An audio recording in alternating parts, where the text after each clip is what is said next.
Did you use Windows 8 or 8.1? Whatever it was called, misspelled the opportunity of not having Windows 9. Yeah, I've used both. I've used every version of Windows since Windows 3, 3.11. So I'm pretty familiar with every version from the late 80s to today. I've used every single version except for maybe Bob. Microsoft Bob was a weird one. Uh, you know, Going through all the years and even as a kid, I've always been just a big computer nerd, so I've always loved all the versions for this and that.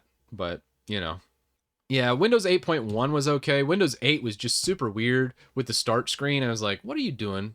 What are you doing, Windows? It's crazy. Sadly, I'd take Windows Vista over Windows 11. Vista gets a bad rap. Vista was not as bad as people make it out to be because it was terrible on launch because of 64-bit, moving from 32-bit to 64-bit. There's a huge compatibility problem, and it just caused all kinds of shenanigans, and Vista was kind of rushed out in typical Microsoft fashion. But Vista was not bad. It was still a decent operating system once it was patched. Once Service Pack 2 from Vista came out, it was a decent, stable operating system. And I even talked to, there's a prior video I did on the channel about the Microsoft Mojave experiment and how they just reskinned Vista, and people are like, this is amazing. This is so much better than Vista. And it's weird how people's minds work and how the first thing they see is kind of what they latch onto. And once they get a bad stigma, they have a hard time letting that go. So Vista was not bad once patched, and I ran it in business for probably 4 or 5 years. I got an MCITP Enterprise Administrator certification, and the subcert of that was Windows Vista certification.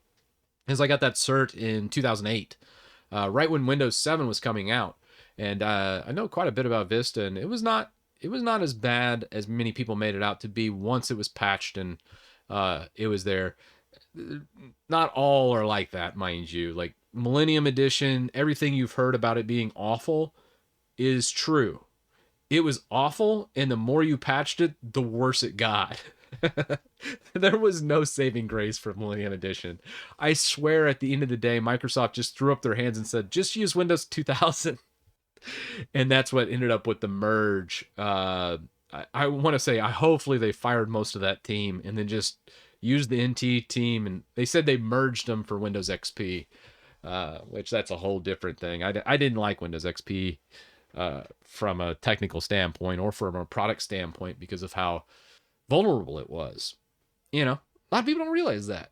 Everyone always has this high esteem for XP and always hate on Vista, but at the end of the day, a fully patched XP was awful, and a fully patched Vista was far better when you look at the final products of them. So believe it or not, Vista was actually better than XP from a 2009, 2010 standpoint, right when Windows 7 hit the market.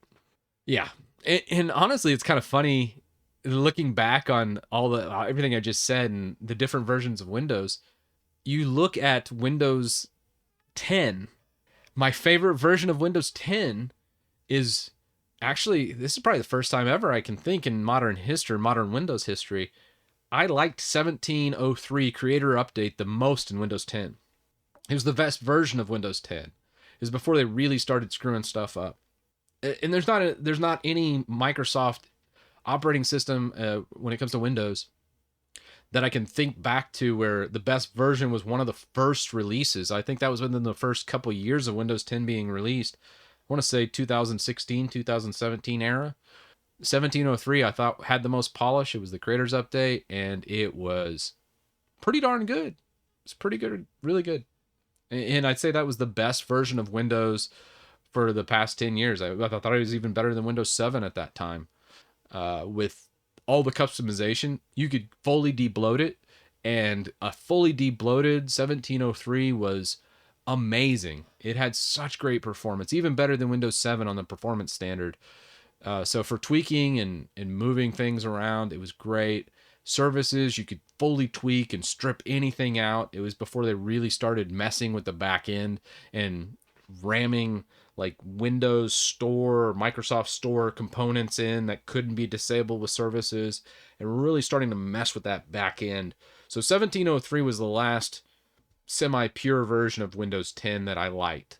And then from there it was all kind of downhill. Once you got to like 1803, which was just terrible. I remember beta testing and looking at all that. Hell, I think that was the one where they deleted everybody's documents on the initial launch. Ugh. I think it was they premiered like storage spaces and some other stuff. Oh, awful, awful. But yeah, that's my overview of Windows Windows systems.